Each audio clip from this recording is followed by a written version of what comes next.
হিংসা, প্রতিশোধ, প্রতিহিংসা একটি মানুষ, একটি দল বা যেভাবে আমরা বিবেচনা করি তার পরিণতি কি হতে পারে আমরা দেখেছি 5 বছর। আলোচনার মাধ্যমে মতপার্থক্য কমানোর আহ্বান বিএনপি চেয়ারম্যান তারেক রহমানের শুভেচ্ছা বিনিময় সভায় মতামত তুলে ধরলেন গণমাধ্যম সম্পাদকরা।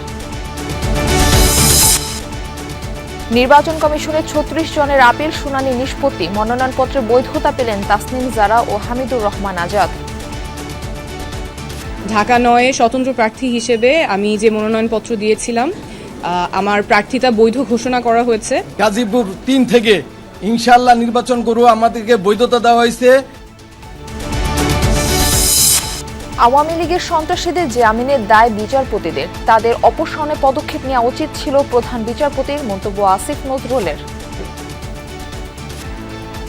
যারা অন্যায় জামিনের বিরুদ্ধে কথা বলতে চান, সত্যি যদি আপনারা চাইতেন, সত্যি যদি আপনাদের নিয়ত ভালো হতো, তাহলে জামিন যে বিচারকরা দেয় আর ওই বিচারকদের যিনি নিয়ন্ত্রণ করেন তাদের এগেইনস্টে আপনাদের বলা উচিত ছিল।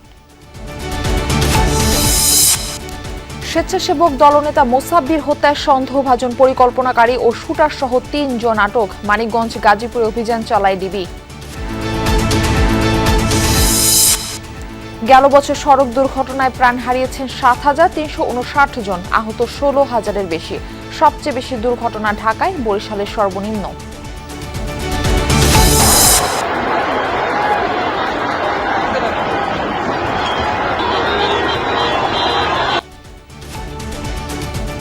সরকার বিরোধী আন্দোলনে অগ্নিগর্ভ ইরান, পশ্চিমা গণমাধ্যমের দাবি প্রাণহানি ছাড়িয়েছে 2 শতাধিক, বিদেশি ইন্ধনে জড়িতদের মৃত্যুদণ্ড দেওয়ার হুমকি।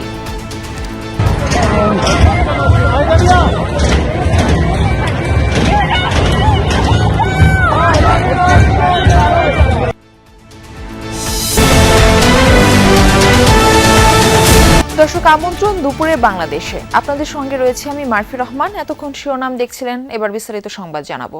দেশের মানুষ যে স্বপ্ন দেখছে, সকল আশা হয়তো পূরণ করা সম্ভব নয়, তবে সবাই যদি স্বাধীনতা, সার্বভৌমত্বের জন্য কাজ করে তাহলে জাতিকে সঠিক পথে নেওয়া সম্ভব, এমনটা জানিয়েছেন বিএনপি চেয়ারম্যান তারেক রহমান। দুপুরে রাজধানীর বনানীতে একটি হোটেলে গণমাধ্যমের সম্পাদক ও প্রতিনিধিদের সাথে মত বিনিময়কালে এসব কথা বলেন তিনি। জানান সমস্যা ছিল, সমস্যা আছে, তবে অবশ্যই 5ই আগস্টের আগে ফিরে যেতে চান না বলেও জানান তিনি। প্রতিহিংসা, প্রতিশোধের পরিণতি কি হতে পারে তা 5ই আগস্ট সবাই দেখেছে, সেটা উল্লেখ করেন তারেক রহমান। তাই দলগুলোর মধ্যে মতপার্থক্য থাকলেও আলোচনার মাধ্যমে তা কমিয়ে আনার আহ্বান জানান। নিজেদের মধ্যে মতপার্থক্য যেন মতবিভেদের পর্যায়ে না যায়, সেই আহ্বানও জানান বিএনপি চেয়ারম্যান। অনুষ্ঠানের শুরুতে গণমাধ্যম প্রতিনিধিদের সাথে শুভেচ্ছা বিনিময় করেন তারেক রহমান। পরে একে একে বক্তব্য রাখেন বিভিন্ন গণমাধ্যমের সম্পাদকরা। হিংসা, প্রতিশোধ, প্রতিহিংসা একটি মানুষ, একটি দল বা যেভাবে আমরা বিবেচনা করি তার পরিণতি কি হতে পারে আমরা দেখেছি। আমাদের মধ্যে মত পার্থক্য থাকবে, কিন্তু আমরা যদি চেষ্টা করি তাহলে সেই মত পার্থক্যটা যাতে মত বিভেদের পর্যায়ে চলে না যায়। আমরা যদি ভবিষ্যতের বাংলাদেশকে সমাজ এবং বাংলাদেশের রাষ্ট্রের গণতান্ত্রিক রূপান্তর চাই, তবে অবশ্যই গণতান্ত্রিক রাজনীতির পাশাপাশি একটা গণতান্ত্রিক সাংবাদিকতা পরিবেশ থাকতে হবে। কনক সরোয়ার, তার অপরাধ ছিল তিনি আজকের প্রধান ব্যক্তি তারেক রহমান সাহেবের একটা বক্তৃতা তিনি লাইভ চালিয়েছিলেন। এই অপরাধে তাকে 1 বছর প্রায় জেলে থাকতে হয়েছে। দর্শক, রাজধানীর হোটেল শেরাটনে আমাদের সহকর্মী ফয়সাল মাহমুদ রয়েছেন, যাচ্ছি তার কাছে। ফয়সাল মাহমুদ, বিএনপি চেয়ারম্যান গণমাধ্যম কর্মীদের সাথে মত বিনিময় আর কি কি বললেন, এই বিষয়ে আমাদের একটু বিস্তারিত জানাবেন। মূলত বিএনপির চেয়ারপারসন, আপনি জানেন যে গতকাল রাতেই মূলত তারেক রহমান তিনি চেয়ারম্যান হিসেবে নির্বাচিত হয়েছেন। তার নির্বাচিত হওয়ার পরদিনেই খুবই গুরুত্বপূর্ণ সময়ে তিনি দেশের প্রথিতযশা সাংবাদিক থেকে শুরু করে সম্পাদক যারা রয়েছেন সেই গণমাধ্যম কর্মীদের সাথেই মূলত তিনি আজকে মত বিনিময় বা শুভেচ্ছা বিনিময় করেছেন, এবং সেখানে তিনি প্রায় সকল সাংবাদিকদের সাথেই তিনি শুভেচ্ছা বিনিময় করেছেন, এবং মূলত সাংবাদিকদের মাধ্যমে তিনি তাদের যে বক্তব্য কিংবা দেশ এবং জাতির যে চাওয়া, তাদের যে প্রত্যাশা কিংবা তাদের যে বক্তব্য সেটি আসলে শোনার চেষ্টা করেছেন।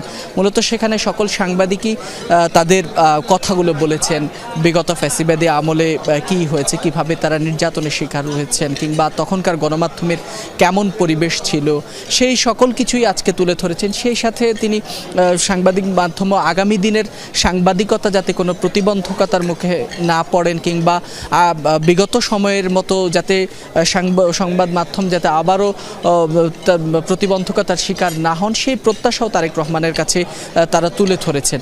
সেখানে তারেক রহমান বা তিনি সংবাদ মাধ্যমের যে সকল সাংবাদিক সম্পাদক মণ্ডলীরা উপস্থিত ছিলেন তাদেরকেও আশ্বস্ত করেছেন, এবং সেই সাথে তিনি যে একটি আগামীর রাজনীতি, সুরাজনীতির একটি বার্তাও কিন্তু তিনি আজকে এই সাংবাদিকদের সাথে মত বিনিময়কালে তিনি দিয়েছেন। এবং তিনি সেখানে স্পষ্ট করে বলেছেন যে আগামীর বাংলাদেশ কোনোভাবেই 5ই আগস্টের আগের বাংলাদেশে ফিরে যাবে না, অর্থাৎ ফ্যাসিবাদী আমল কিংবা আমরা গণতন্ত্রহীনতার যে বাংলাদেশের বিগত সময় ছিল সেই দিকে যাওয়ার কোনো সুযোগ নেই, সেটি তিনি বলছেন। সেই সাথে তিনি বলছেন রাজনৈতিক যে সংস্কৃতি সেটি যাতে আরও কিভাবে আরও সম্পর্ক সকলের সাথে সকলের জোরদার করা যায় সেই বিষয়গুলো নিয়েই তারা আগামীর রাজনীতি করতে চান। তার পাশাপাশি তিনি বলছেন গণতান্ত্রিক ধারা যেটি আগামী 12ই ফেব্রুয়ারি থেকে শুরু হবে সেটি যাতে আর কখনোই বাধাগ্রস্ত না হয় সেই বিষয়টি নিয়েও তারা কাজ করবেন। মতবিরোধ থাকবে, মত পার্থক্য থাকবে, সেটি যাতে কোনোভাবে রাজনৈতিক সংঘর্ষ সংঘাতে না যায় সেই বিষয়েও তারা কাজ করার কথা বলছেন। আরেকটি বিষয়, তিনি যখন বাংলাদেশে প্রথম পা রেখেছেন, তার যে ঐতিহাসিক প্রত্যাবর্তন হয়েছিল, সে সময় তিনি সংবর্ধনা মঞ্চে দাঁড়িয়ে একটি কথা বলেছিলেন যে I have a plan.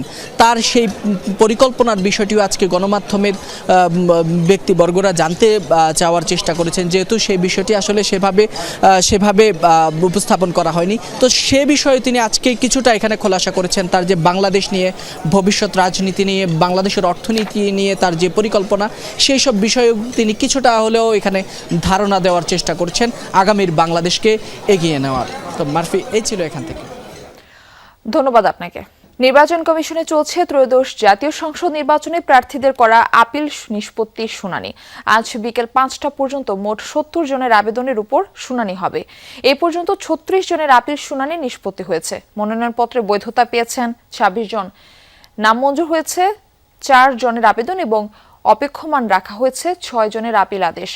Appeal শুনানি শেষে ঢাকার 9 আসনের স্বতন্ত্র প্রার্থী তাসনিম জারা, কক্সবাজার 2 আসনে জামায়াতের প্রার্থী হামিদুর রহমান আজাদের মনোনয়নপত্র বৈধ ঘোষণা করেছে ইসি। আজ জাতীয় পার্টির 5 জনের শুনানি হয়েছে। এর মধ্যে 4 জনের মনোনয়ন বৈধ, একটি আবেদন অপেক্ষমান রয়েছে। আগামী 18 জানুয়ারি পর্যন্ত 645টি আবেদনের শুনানি চলবে। নির্বাচন কমিশনে আমাদের যে আপিল সেটা মঞ্জুর হয়েছে। ঢাকা 9 স্বতন্ত্র প্রার্থী হিসেবে আমি যে মনোনয়নপত্র দিয়েছিলাম আমার প্রার্থিতা বৈধ ঘোষণা করা হয়েছে। কক্সবাজার 2 আসনের জামাত মনোনীত প্রার্থী এমপি প্রার্থী জনাব HM হামিদুর রহমান আজাদ সাহেবের আপিলটি আজকে মঞ্জুর করা হয়েছে। গাজীপুর 3 থেকে ইনশাআল্লাহ নির্বাচন করব, আমাদেরকে বৈধতা দেওয়া হয়েছে এবং আমরা আপনাদের সহযোগিতা চাই, দেশবাসীর সহযোগিতা চাই। দর্শক, আগায় নির্বাচন ভবনে আছেন আমাদের সহকর্মী হাসান মিসবা। আমরা তার কাছে একটু যেতে চাই আপিল নিষ্পত্তির বিষয়ে জানতে। মিসবা, অপেক্ষমান 6টি আপিলের কখন নাগাদ নিষ্পত্তি হতে পারে? মারফি, সকাল 10টার কিছুটা পরে নির্বাচন কমিশনে আপিল শুনানি শুরু হয়েছে। সেই বোর্ডে প্রধান নির্বাচন কমিশনার সহ কমিশনার এবং ইসি সচিব তিনিও আছেন। পাশাপাশি নির্বাচন কমিশনে যারা কর্মকর্তা আছেন তারা আছেন। মূলত 10টি অঞ্চলে ভাগ করে আপিলের আবেদন যেরকম করে নেওয়া হয়েছিল, একইভাবে এই 10টি অঞ্চল থেকে যেগুলো আপিলের আবেদন পড়েছে, আবেদন পড়বার পরেই মূলত কর্মকর্তারা সেই বিষয়গুলো খতিয়ে দেখেছেন, কাগজপত্র যাচাই করেছেন এবং তারা একটি সামারি তৈরি করেছেন। সেটি মূলত আজকে আপিল বোর্ডে উপস্থাপন হচ্ছে। নির্বাচন কমিশনের যে অঞ্চলের দায়িত্বে যে কর্মকর্তা আছেন তিনি এবং যিনি প্রার্থী আছেন সেই প্রার্থীর আইনজীবীদের মধ্যে একটি শুনানি অনুষ্ঠিত হচ্ছে। সেই শুনানিতে যিনি বা যে প্রার্থী পর্যাপ্ত প্রমাণ কিংবা কাগজপত্র কিংবা যে জটিলতায় তার আবেদনটি বাতিল হয়েছিল, মনোনয়নপত্র বাতিল হয়েছিল, সেটি যদি ঠিকঠাকভাবে তারা উপস্থাপন করতে পেরেছেন সেক্ষেত্রে সেই বৈধতা অর্থাৎ প্রার্থিতা তারা ফেরত পেয়েছেন। আজকে সকাল থেকে দুপুর 1টা পর্যন্ত 36টি নিষ্পত্তি হয়েছে। এর মধ্যে 26 জনের প্রার্থিতা তারা ফিরে পেয়েছেন, 6 জনকে অপেক্ষমান রাখা হয়েছে এবং 4 জনের মনোনয়ন বাতিল ঘোষণা করা হয়েছে। অর্থাৎ রিটার্নিং কর্মকর্তা যে রায় দিয়েছিলেন সেটি আসলে বহাল আছে। যে 6 জনের মনোনয়ন অপেক্ষমান রাখা হয়েছে তারা কিছুটা সময় চেয়েছেন, কিংবা নির্বাচন কমিশন মনে করেছে যে আর একটু সময় দিলে তিনি তার এইটি উপস্থাপন করতে পারবেন। সেক্ষেত্রে এখানেও কিছু প্রমাণ আজকেও নতুন করে কিছু দেওয়া হয়েছে, যার ফলে সেটি পেন্ডিং রাখা হয়েছে, সেটি যাচাই বাছাই করবে নির্বাচন কমিশন। সেটি বেশিরভাগ ক্ষেত্রেই সময় দেওয়া হয়েছে, আগামীকাল বিকেল 5টায় তারা তাদের এই অপেক্ষমান যেগুলো আছে সেগুলো ফলাফল ঘোষণা করা হবে। মারফি। আওয়ামী লীগের কিছু সন্ত্রাসীদের জামিন হয়েছে, এর দায় বিচারপতিদের। এই মন্তব্য করেছেন আইন উপদেষ্টা ডক্টর আসিফ নজরুল। বলেন, প্রধান বিচারপতির দায়িত্ব ছিল সেসব বিচারপতিদের অপসারণ করা। দুপুরে রাজধানীর সিরডাপ মিলনায়তনের রাজনৈতিক দল, মানবাধিকার ও মত প্রকাশের স্বাধীনতা নিয়ে এক সংলাপে উপদেষ্টা এসব মন্তব্য করেন। যারা অন্যায় জামিনের বিরুদ্ধে কথা বলতে চান, সত্যি যদি আপনারা চাইতেন, সত্যি যদি আপনাদের নিয়ত ভালো হতো, তাহলে জামিন যে বিচারকরা দেয় আর ওই বিচারকদের যিনি নিয়ন্ত্রণ করেন তাদের এগেইনস্টে আপনাদের বলা উচিত ছিল। নির্বাচন কমিশনে নিবন্ধিত 60টি দলের মধ্যে জাতীয় সংসদ নির্বাচনে এবার অংশ নিচ্ছে না 9টি দল। আবার অংশগ্রহণকারীদের মধ্যে 29টি দল প্রতিদ্বন্দ্বিতা করছে 1 থেকে সর্বোচ্চ 20টি আসনে, আর 100 আসনে প্রার্থী দিতে পেরেছে কেবল 5টি দল। যদিও এবার নির্বাচনে নেই কার্যক্রম নিষিদ্ধ আওয়ামী লীগ ও তাদের শরিক 14 দল। বিশেষজ্ঞরা বলছেন, দীর্ঘদিন পর ভোটের আমেজ ফিরে আসায় এতে প্রশ্নবিদ্ধ হবে না নির্বাচন। অন্যদিকে নিবন্ধিত হয়েও কিছু ছোট দলের নির্বাচনে অংশ না নিতে পারা ও প্রার্থী সংকটে বড় দলগুলোর বাইরে বিকল্প শক্তি গড়ে উঠছে না বলেও মনে করেন তারা। লাভলি বিথের রিপোর্ট। ক্ষমতাচ্যুত আওয়ামী লীগ সরকারের অধীনে বিগত 3 জাতীয় সংসদ নির্বাচন নিয়ে আছে বিতর্ক। অংশগ্রহণমূলক ছিল না 2014 ও 24 নির্বাচন। এই দুটি ভোটে অংশ নেয়নি বিএনপি, জামায়াতে ইসলামী ছাড়াও জোট ও বাম দলগুলো। 18 সালের নির্বাচনে দলগুলো অংশ নিলেও তা অবাধ ও নিরপেক্ষ ছিল না। আওয়ামী লীগের কার্যক্রম নিষিদ্ধ হওয়ায় এবার নির্বাচনে অংশ নিতে পারছে না। নির্বাচনে নেই জাসদ ছাড়া 14 দলের শরিক দলগুলো। অন্তর্বর্তী সরকারের অধীনে ত্রয়োদশ সংসদ নির্বাচনে নিবন্ধিত 60টি দলের মধ্যে ভোটের মাঠে নেই 9টি দল। নতুন পুরনো 23টি দলের প্রার্থী সংখ্যা 1 থেকে 10-এর মধ্যে। বিএনপি 331টি, জামায়াতে ইসলামী 276টি, জাতীয় পার্টি 224টি, ইসলামী আন্দোলন বাংলাদেশ 268টি আসনে প্রার্থী দিয়েছে। 100 আসনের ওপরে প্রার্থী দিতে পেরেছে গণ অধিকার পরিষদ। তবে দলগুলোর এই হিসেব অনেকটাই বদলে যাচ্ছে বিএনপি ও জামায়াতের সাথে আসন ভাগাভাগি সমীকরণে। নির্বাচন বিশ্লেষকরা বলছেন, এসব দলের বেশিরভাগেরই সাংগঠনিক ভিত্তি দুর্বল। মাঠ পর্যায়ে কার্যক্রম সীমিত থাকলেও নির্বাচনের সময় বেশি তৎপর হয়ে উঠছে। ক্ষমতাসীন দলের লোকজনদেরকে এনে তারা প্রোগ্রাম করে বিভিন্ন রকম সুযোগ সুবিধা পাওয়ার চেষ্টা করে। তারপরে অনেকে নাম ফুটানোর জন্য করে, অনেকে জাস্ট একটা খেলা হিসাবে নেয় এটাকে। অ্যাটলিস্ট তো 30টা, অ্যাটলিস্ট 10% আসনে তো তাদের প্রার্থী দেওয়া দরকার ছিল। খুব দেখা যায় না আসলে। সেই জন্য আমাদের দেশে তো রাজনৈতিক দলের বিকল্পই নাই, 1টা 2টা 3টা 4টা, এর বাইরে তো নাই। রিয়েল রাজনৈতিক দলের যেরকম কার্যক্রম কর্মকাণ্ড দেখা যায় তাদের মধ্যে ওই কর্মকাণ্ডটা দেখা যায় না। তাদের মতে দল নিবন্ধনের আগে শর্ত পূরণ করলেও একটা সময় নিয়মিতভাবে শর্তগুলো বজায় রাখে না। এরকম ধরনের রাজনীতি দলের তো কোনো লাভ হচ্ছে না, সমাজে কোনো লাভ হচ্ছে না, দেশেরও লাভ হচ্ছে না। তারা আদতে কার্যক্রম মাঠ পর্যায়ে করে কিনা যদি ভিজিট করতে থাকে 1 বছর পরও বছরে একবার করে এই সময় ভিজিট হবে, এটা একদম বিধিমালার মধ্যে যদি উল্লেখ থাকে তাহলে অনেক ক্ষেত্রে দেখা যাবে যে তারা স্বেচ্ছাই হোক বা এই চাপে পড়ে হোক তাদের কার্যক্রম বা অফিস আদালত ঠিক রাখবে। এবার জোটে নির্বাচন করলেও দলীয় প্রতীক ব্যবহারের বাধ্যবাধকতা আছে। তাই আদর্শ জনসম্পৃক্ততা ছাড়া নির্বাচন কেন্দ্রিক দল গঠনের প্রবণতা ভোটারদের মধ্যে প্রশ্ন তৈরি করবে। লাভলি বিথি, যমুনা নিউজ, ঢাকা। রাজধানীর তেজতুরী বাজারে স্বেচ্ছাসেবক দলনেতা আজিজুর রহমান মোসাব্বির হত্যার ঘটনায় অভিযুক্ত শুটার সহ 3 জনকে আটক করেছে পুলিশ। মানিকগঞ্জ ও গাজীপুর জেলায় অভিযান চালিয়ে ঢাকা মেট্রোপলিটন পুলিশের গোয়েন্দা শাখা ডিবির একটি দল তাদের আটক করে। ডিবির এক কর্মকর্তা এই তথ্য নিশ্চিত করেছেন। তিনি বলেন, অভিযুক্ত শুটার জিনাত এবং সন্দেহভাজন পরিকল্পনাকারী বিল্লাল সহ 3 জনকে আটক করা হয়েছে। ধারণা করা হচ্ছে তৃতীয় ব্যক্তি এই দুইজনের সহযোগী। বৃহস্পতিবার 5 জনকে অজ্ঞাত আসামি দেখিয়ে তেজগাঁও থানায় মামলা করেছেন স্ত্রী সুরাইয়া বেগম।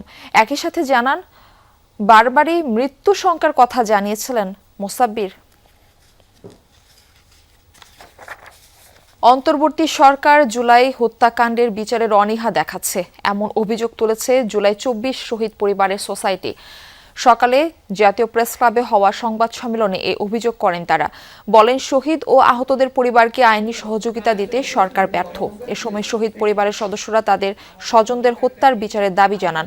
সারা দেশ থেকে আসা শহীদ পরিবারের সদস্যরা তাদের ন্যায্য অধিকার নিশ্চিতের দাবিও জানান। বলেন, জুলাই আন্দোলনে যারা শহীদ হয়ে দেশকে অন্যায় আর জুলুমের অবসান ঘটিয়েছেন, স্বৈরাচার মুক্ত করেছেন, সেই শহীদের অধিকার এখনো প্রতিষ্ঠা হয়নি। যদি আপনারা এই বঞ্চিত মানুষের অধিকার, মানবিক মর্যাদা, ন্যায় বিচার নিশ্চিত করতে না পারেন, আগামী গণঅভ্যুত্থানগুলো হতে বেশি সময় লাগবে না। আমাদের সাথে আমাদের শহীদের ছেলেদের রক্তের সাথে বেইমানি না করেন। শহীদদের রক্তের বিচার না হওয়া পর্যন্ত আমাদের লড়াই থামবে না। আমরা কোনো প্রতিহিংসার রাজনীতি চাই না, আমরা চাই ন্যায় বিচার। গেল বছর সড়ক দুর্ঘটনায় প্রাণ হারিয়েছেন 7,359 জন, আহত 16,000-এর বেশি। রোড সেফটি ফাউন্ডেশনের বার্ষিক জরিপে এই তথ্য উঠে এসেছে। জানানো হয়, দুর্ঘটনায় 18 থেকে 65 বছর বয়সী কর্মক্ষম মানুষ মারা গেছেন 5,500-এর বেশি। গেল 5 বছরের সড়ক দুর্ঘটনার সাথে তুলনা দেখানো হয়েছে জরিপে। বলা হয়, প্রাণহানির সংখ্যা বেড়েছে দ্বিগুণেরও বেশি। তাছাড়া 24-এর তুলনায় গেল বছর প্রায় 10% মত বেড়েছে মোটরসাইকেল দুর্ঘটনা। জরিপে বলা হয়, এক বছরে 519টি রেল দুর্ঘটনা হয়েছে, যাতে প্রাণ হারিয়েছেন 152 জন। তাছাড়া 132টি নৌ দুর্ঘটনায় নিহত হন 149 জন, এখনো নিখোঁজ 34 জন। রোড সেফটি ফাউন্ডেশনের বার্ষিক প্রতিবেদনে বলা হয়, সবচেয়ে বেশি দুর্ঘটনা দেখেছে রাজধানী ঢাকা, সর্বনিম্ন বরিশালে।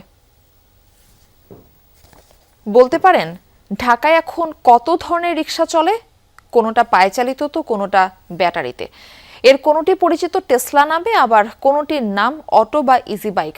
সম্প্রতিকালে এসব রিকশার সংখ্যা ব্যাপকভাবে বেড়েছে, যেগুলো নেই কোনো ধরনের নিবন্ধন। নিরাপত্তাহীন এসব রিকশার থেকে মুক্তির উপায় কি? উপায় হিসেবে ই রিকশার উদ্ভাবন করেছেন বুয়েটের শিক্ষকদের একটি দল। ই রিকশার আদ্যোপান্ত জানাচ্ছেন আমাদের সহকর্মী তানভীর সিদ্দিক টিপু। রাজধানীর গলার কাঁটায় পরিণত হয়েছে ব্যাটারি চালিত রিকশা। চালক বা বাহন কারোরই কোনো প্রকার লাইসেন্স নেই কোনো নিয়ন্ত্রণ ব্যবস্থা। প্রচলিত রিকশার সাথে যে যেমন খুশি ব্যাটারি যুক্ত করে নানান আকৃতির রিকশা নিয়ে রাস্তায় নেমে পড়ছে। এই সমস্যা থেকে পরিত্রাণ পেতে সরকারের সহায়তায় বুয়েটের 6 সদস্যের গবেষক দল একটি নতুন ধারার রিকশার নকশা তৈরি করেছে, যাকে বলা হচ্ছে ই রিকশা। প্রশ্ন এখন, প্রচলিত রিকশার থেকে কতটা নিরাপদ হবে এই ই রিকশা? বুয়েটের দলটির মতে, নতুন নকশার এই রিকশা হবে সাধারণ রিকশার চেয়ে অনেক নিরাপদ। গবেষক দলের নেতৃত্বদানকারী বুয়েটের যন্ত্রকৌশল বিভাগের অধ্যাপক মোহাম্মদ এহসান জানালেন, নতুন রিকশায় সর্বোচ্চ গতি ওঠানো যাবে ঘন্টায় 30 কিলোমিটার। পায়ে চালিত রিকশা ঢাকায় ঘন্টায় 10 থেকে 12 কিলোমিটার গতিতে চলতে পারে, তবে তাতে মোটর লাগিয়ে 30 কিলোমিটার গতি ওঠানো হচ্ছে, যা অত্যন্ত ঝুঁকিপূর্ণ। নতুন নকশায় 3টি চাকায় হাইড্রোলিক ব্রেক ও বিকল্প পার্কিং ব্রেক সংযোজন করার কারণে তা নিরাপদ বলে জানান এই অধ্যাপক। একটা লার্জ সংখ্যক রিকশা হচ্ছে গিয়ে প্যাডেল চালিত রিকশার মধ্যে ব্যাটারি ফিট করা, মোটর ফিট করা। একদম ক্লিয়ারলি আমরা বলতে চাই, এটাকে আমরা সেফ ভেহিকেল মনে করি না। সুতরাং এটার কোনো ট্রান্সফরমেশন এই স্পিডে, আমি যদি বলি যে আসলে 30 কিলোমিটার বেগেই চলতে চাই, তাহলে এটা সম্ভব না। আর আমরা ইজি বাইক যেটা ছিল, সেটাকেই বরং আমরা মডার্নাইজেশন করেছিলাম, যাতে ওইটা একটু সেফার হয়, আর একটু মোর এফিশিয়েন্ট হতে পারে, ব্রেকিং সিস্টেমটা আরও সেফার এবং এফেক্টিভ হতে পারে, সেগুলো আমরা করেছিলাম। সাধারণ রিকশায় লুকিং গ্লাস থাকে না, নেই ইন্ডিকেটর, ফলে রিকশা চালককে পেছনে তাকিয়ে দেখতে হয় কোনো যান আসছে কিনা। নতুন নকশার এই রিকশায় লুকিং গ্লাস ও ইন্ডিকেটর থাকবে। ছাউনি ও কাচের উইন্ডশিল্ডের ব্যবস্থাও রাখা হয়েছে, ফলে বৃষ্টিতে চালক ও যাত্রীদের ভিজতে হবে না। সেই সাথে স্থায়ীভাবে যুক্ত করা হয়েছে হেডলাইট। নতুন হেডলাইটের হাই বিম, লো বিম ও ডিআরএল সুবিধা চালককে সড়কে চলাচলের সময় দেখতে এবং রিকশাটিকে অন্য যানবাহনের চালকের দৃষ্টিগোচর করতে সহায়তা করবে।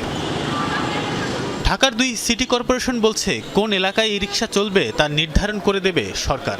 নিরাপত্তা নিশ্চিতে বুয়েটের নকশার বাইরে গিয়ে যুক্ত করা হয়েছে জিও ফেন্সিং প্রযুক্তি। চালকদের দেয়া হবে উন্নত প্রশিক্ষণ ও ডিজিটাল লাইসেন্স। এরই মধ্যে শুরু হয়েছে প্রশিক্ষণ কার্যক্রম। রিকশায় থাকবে কিউআর কোড ভিত্তিক নম্বর প্লেট। ঢাকার 4টি নির্দিষ্ট এলাকায় শুরু হয়েছে পাইলট কার্যক্রম। 1 বছরের মধ্যে এসব এলাকা থেকে সরানো হবে প্রচলিত রিকশা। এই মডেল কার্যকর হলে ধীরে ধীরে পুরো দেশেই ছড়িয়ে দেওয়া হবে ই রিকশা। ই রিকশার ক্ষেত্রে আপনি জানেন আমাদের স্থানীয় সরকার বিভাগ এই বিষয়টি বিধিমালা খসড়া করেছে, এটাও কিন্তু ফাইনাল না।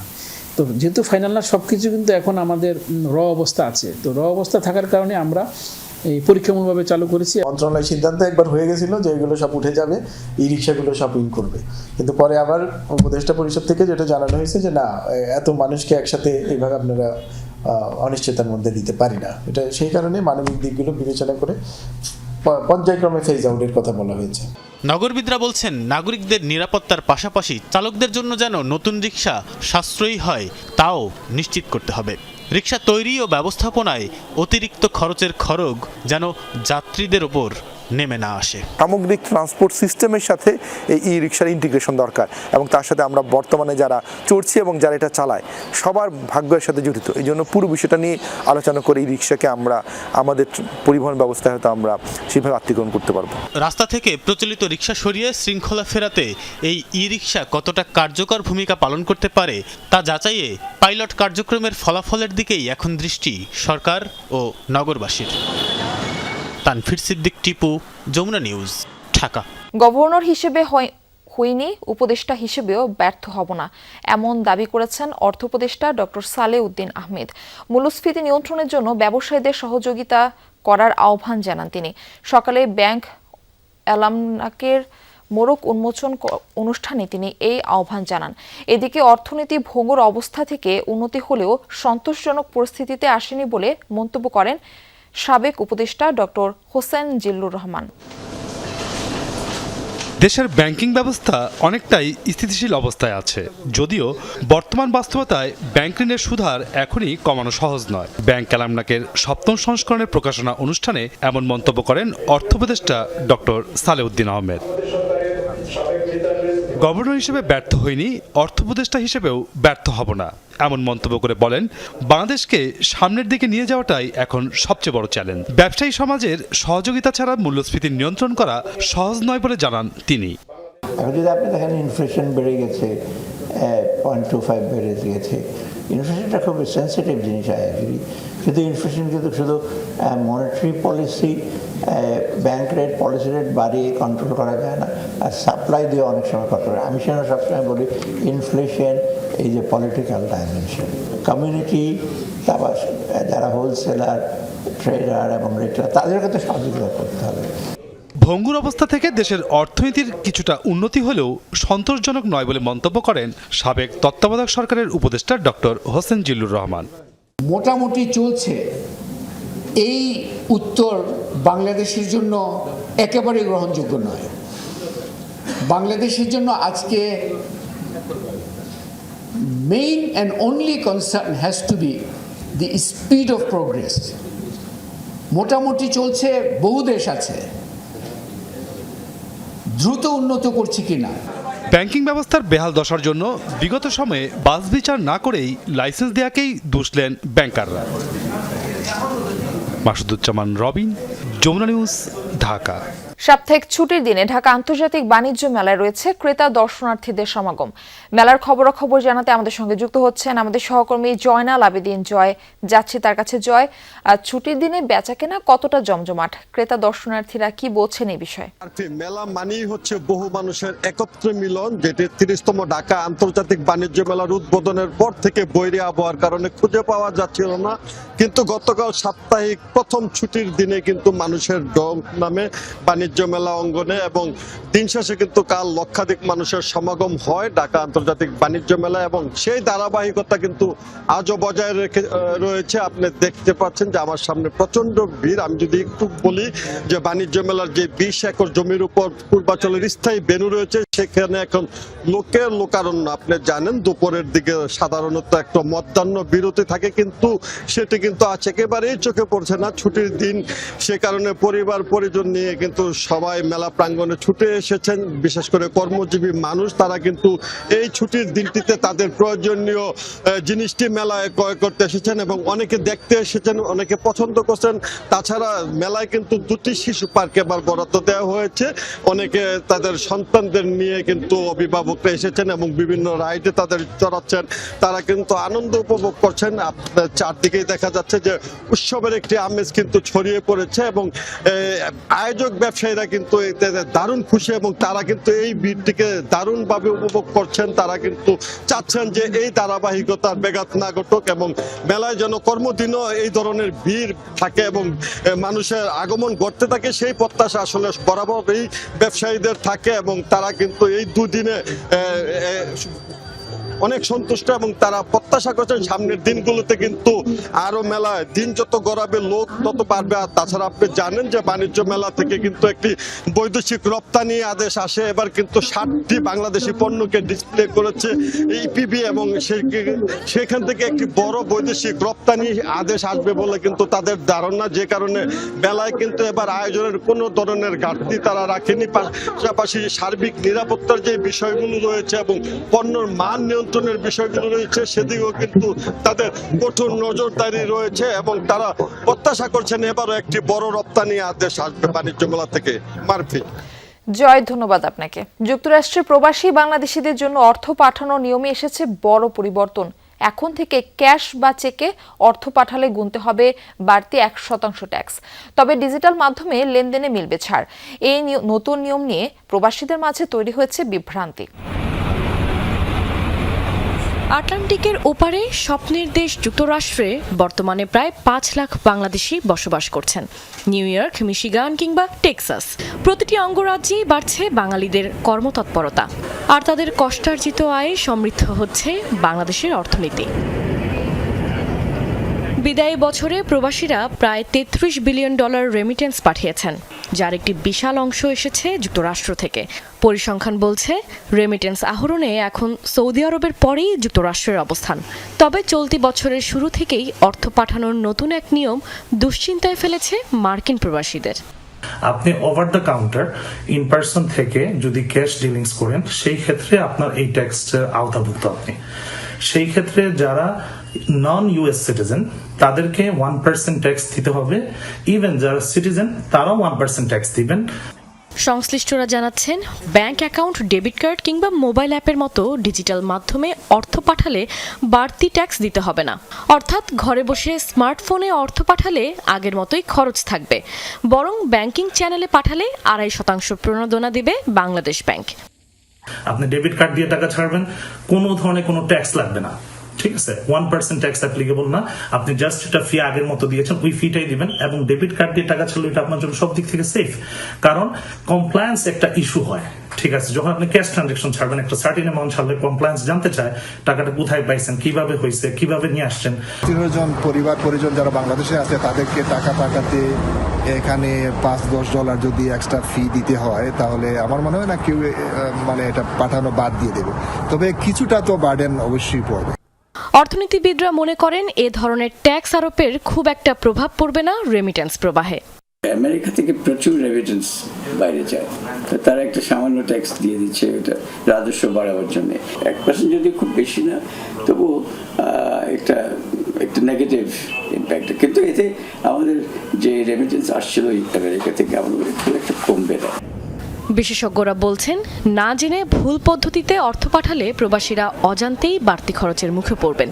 তাই অবৈধ হুন্ডি কিংবা ম্যানুয়াল পদ্ধতি বাদ দিয়ে বৈধ ও ডিজিটাল পথ অনুসরণ করাই এখন সবচেয়ে নিরাপদ।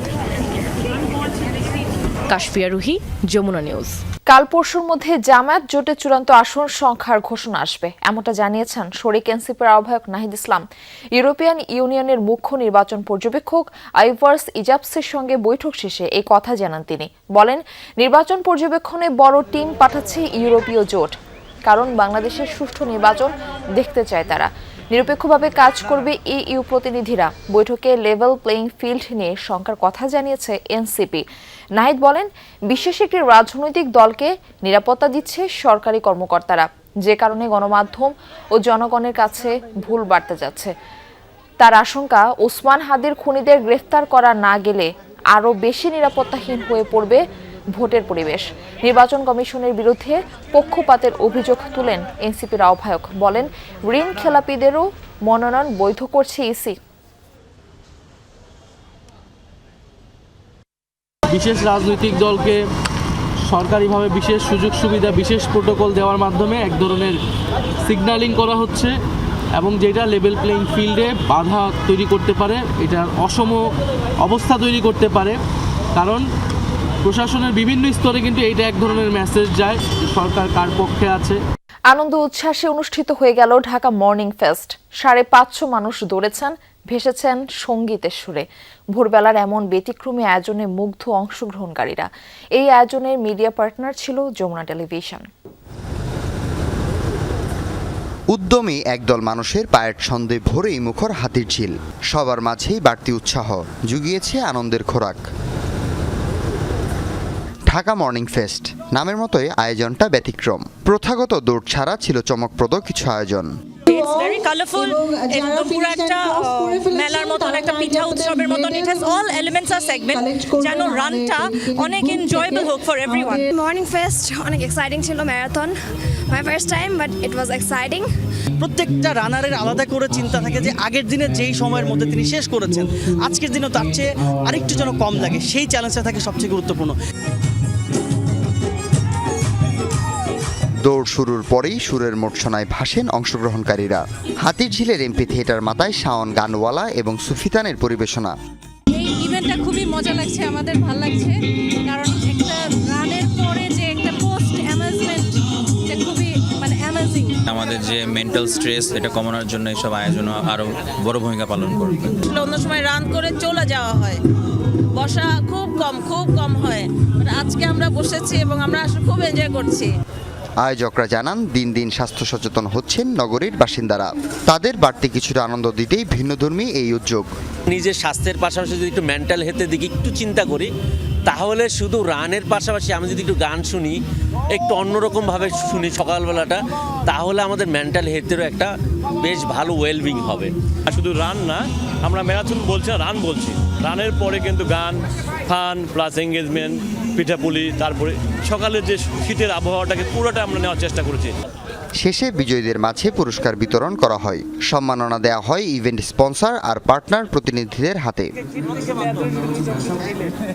হাসিবুল করিম বিজয়, যমুনা নিউজ, ঢাকা।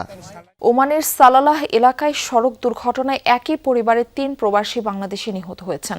স্থানীয় সময় শুক্রবার ঘটে এই দুর্ঘটনা। এতে গুরুতর আহত হয়ে হাসপাতালে ভর্তি আরও 2 জন। সবার বাড়ি চট্টগ্রামের ফটিকছড়ি উপজেলার সুন্দরপুর ইউনিয়নে। নিহতরা হলেন ওমান প্রবাসী ব্যবসায়ী মোহাম্মদ আলমের ছেলে সাকিবুল হাসান সবুজ, তার মা ও ভগ্নিপতি দিদারুল আলম। রাজধানীর মাস্কাট থেকে সালালাহ যাওয়ার সময় তাদের বহনকারী গাড়িটি নিয়ন্ত্রণ হারিয়ে দুর্ঘটনার শিকার হয়। ঘটনাস্থলেই 3 জন মৃত্যুবরণ করেন। বাংলাদেশ দূতাবাস জানায়, আইনি প্রক্রিয়া শেষে মরদেহ দেশে ফেরত পাঠানো হবে। দেশজুড়ে ইন্টারনেট ব্ল্যাকআউট সত্ত্বেও বিক্ষোভ, সহিংসতায় অগ্নিগর্ভ ইরান। শুক্রবার রাতভর গোটা দেশ উত্তাল ছিল সরকার বিরোধী স্লোগানে। আন্দোলনকারীদের মৃত্যুদণ্ড দেওয়ার হুঁশিয়ারি দিয়েছে সরকার। এদিকে ইরানে আবারও অভিযানের হুমকি দিয়েছেন মার্কিন প্রেসিডেন্ট ডোনাল্ড ট্রাম্প। ইন্টারনেট বন্ধের ঘটনায় নিন্দা জানিয়েছে জাতিসংঘ। এখনো পর্যন্ত 62 জনের প্রাণহানির খবর পাওয়া গেলেও পশ্চিমা বিভিন্ন গণমাধ্যমের দাবি এই সংখ্যা 2 শতাধিক। শুক্রবার রাত তেহরানের সড়কে সড়কে অবস্থান লাখো জনতার। সরকার বিরোধী স্লোগান উত্তাল রাজপথ। আয়াতুল্লাহ আলী খামেনিকে স্বৈরাচার আখ্যা দিয়ে কামনা করা হচ্ছে তার মৃত্যু, তোলা হচ্ছে রাজতন্ত্র পুনঃপ্রতিষ্ঠার দাবি। দেশজুড়ে ইন্টারনেট ব্ল্যাকআউট সত্ত্বেও আন্দোলন যেন আরও তীব্র হয়ে উঠছে। এরই মধ্যে যা ছড়িয়ে পড়েছে 31 প্রদেশের সবকটিতেই। বিক্ষোভ সহিংসতায় রীতিমতো রণক্ষেত্র ইরান। বৃহস্পতিবার একদিনেই 8 IRGC সদস্যের মৃত্যুর তথ্য দিয়েছে সরকার। হাসপাতাল সূত্রের বরাতে বিভিন্ন পশ্চিমা গণমাধ্যমের দাবি, নিরাপত্তা বাহিনীর গুলিতে প্রাণ গেছে 2 শতাধিক আন্দোলনকারীর। গ্রেফতার করা হয়েছে প্রায় 2,500 মানুষকে। দাঙ্গায় জড়িতদের মৃত্যুদণ্ডের হুমকি দেয়া হয়েছে সরকারের তরফ থেকে। আবারও বিদেশি ইন্ধনের অভিযোগ তুলেছে ইরানি পররাষ্ট্রমন্ত্রী।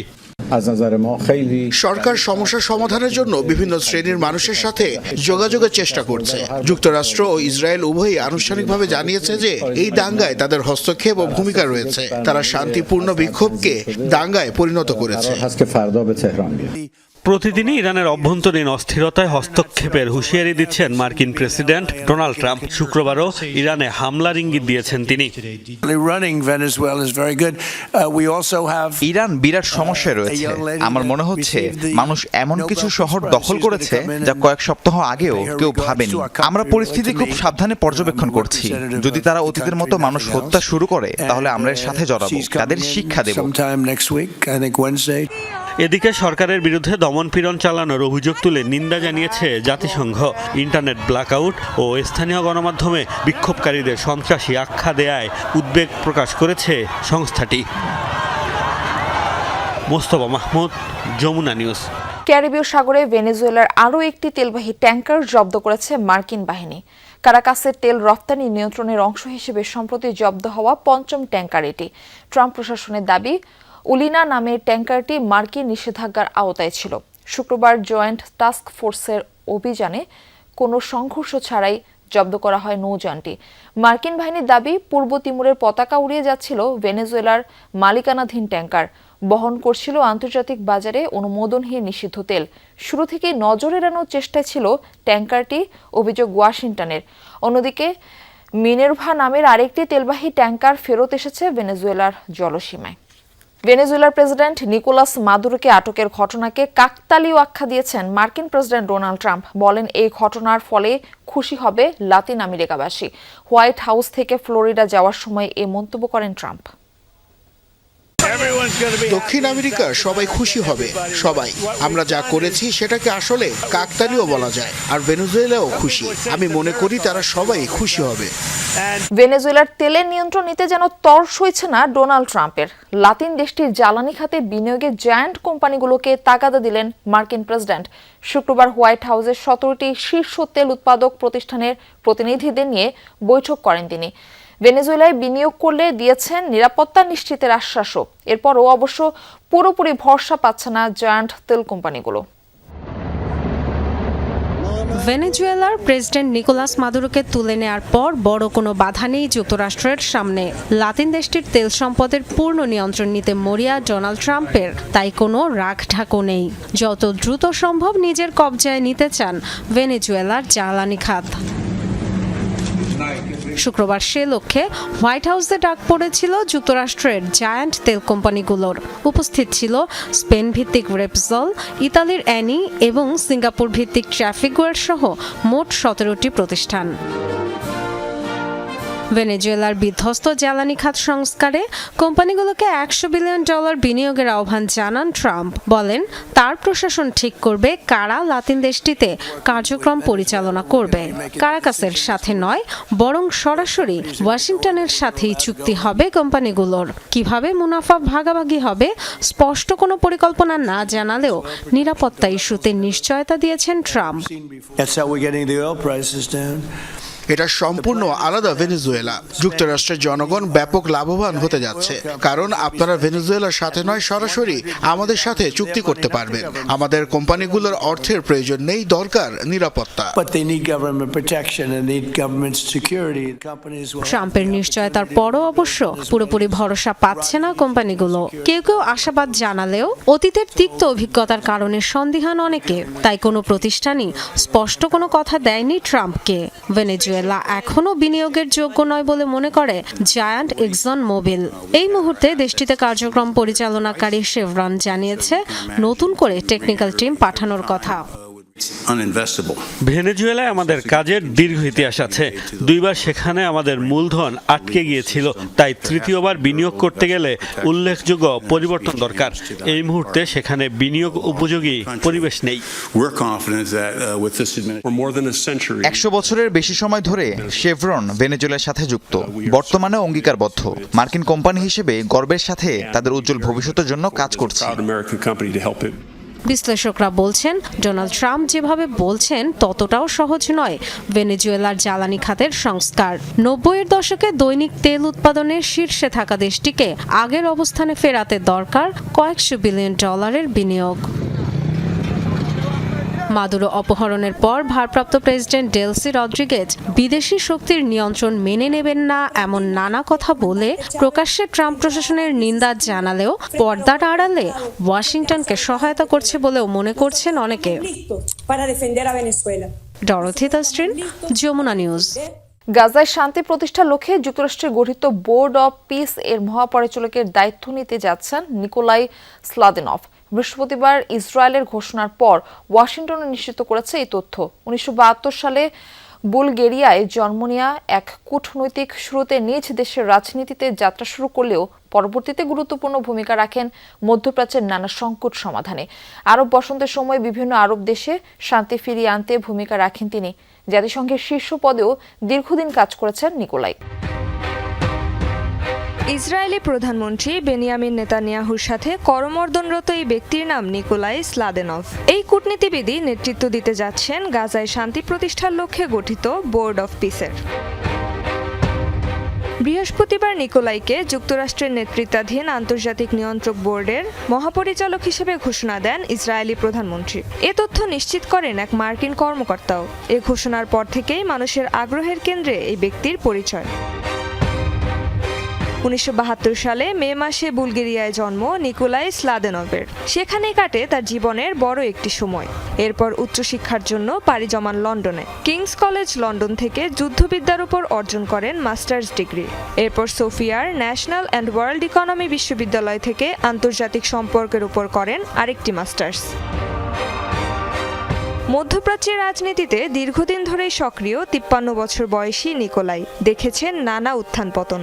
দায়িত্ব পালন করেছেন বুলগেরিয়ার প্রতিরক্ষা ও পররাষ্ট্রমন্ত্রী হিসেবেও। আরব বসন্তের সময় মধ্যপ্রাচ্যের বিভিন্ন দেশে রাজনৈতিক অস্থিরতা মোকাবেলায় কাজ করেছেন তিনি। 2013 সালে দায়িত্ব নেন ইরাকে জাতিসংঘের শীর্ষ দূতের। 2015 সালে নিযুক্ত হন জাতিসংঘের মধ্যপ্রাচ্যের শান্তিদূত হিসেবে। 6 বছর পালন করেন এ দায়িত্ব। এরপর সংযুক্ত আরব আমিরাতে কূটনীতি ও আন্তর্জাতিক সম্পর্ক সংক্রান্ত একটি প্রতিষ্ঠানে মহাপরিচালক হিসেবে কাজ করেছেন নিকোলাই। গাজায় ইসরায়েলের নির্বিচার হামলা, বিশেষ করে সেখানকার বেসামরিক মানুষের সুরক্ষার পক্ষে বহুবার কথা বলতে দেখা গেছে জাতিসংঘের সাবেক শীর্ষ কর্মকর্তাকে। তাই এবার উপত্যকায় সংকট নিরসনে আশার আলো দেখছেন অনেক আন্তর্জাতিক বিশেষজ্ঞ। রেজবানা সাইমা, যমুনা নিউজ। দর্শক, শেষ করব ভিন্নধর্মী একটি খবর দিয়ে। শেরপুরে অনুষ্ঠিত হয়ে গেল 200 বছরের ঐতিহ্যবাহী পৌষ মেলা। ঘোড়দৌড় সহ বিভিন্ন মেলা দেখতে জড়ো হন হাজারো দর্শনার্থী। আয়োজকরা জানান, প্রতি বছর নবীনগর মহল্লার রোয়াবিলে বসে পৌষ মেলা। শেরপুর থেকে সহকর্মী আদিল মাহমুদ উজ্জ্বলের পাঠানো ছবিতে দেখে আসে উৎসবের খণ্ডচিত্র।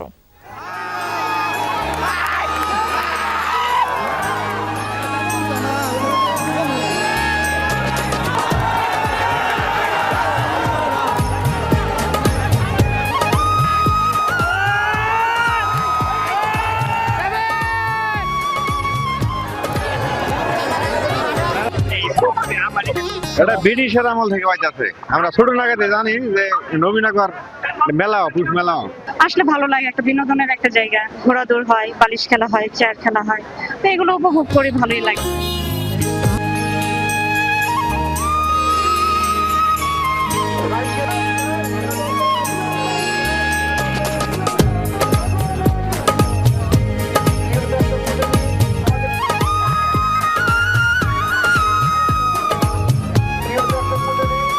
আমি এখানে প্রায় 17 বছর ধরে আছি। আমার কাছে খুবই ভালো লাগে। আমি এবং আমার ফ্যামিলি সকলেই আমরা এখানে আসি এবং খুব আনন্দ উপভোগ করি। টাঙ্গি খেলা, কুস্তি খেলা, ঘোড়াদৌড় এবং বিভিন্ন আইটেমের কিনা কাটা অসুমন করতাম। বছর শেষে এরকম একটা আয়োজন হয়। বছর শুরুতে আমরা অনেকেই ডিসেম্বরের পরে জানুয়ারিতে অনেক আনন্দ পাই, একটা পুষ মেলার মাধ্যমে সকলে একত্র হই।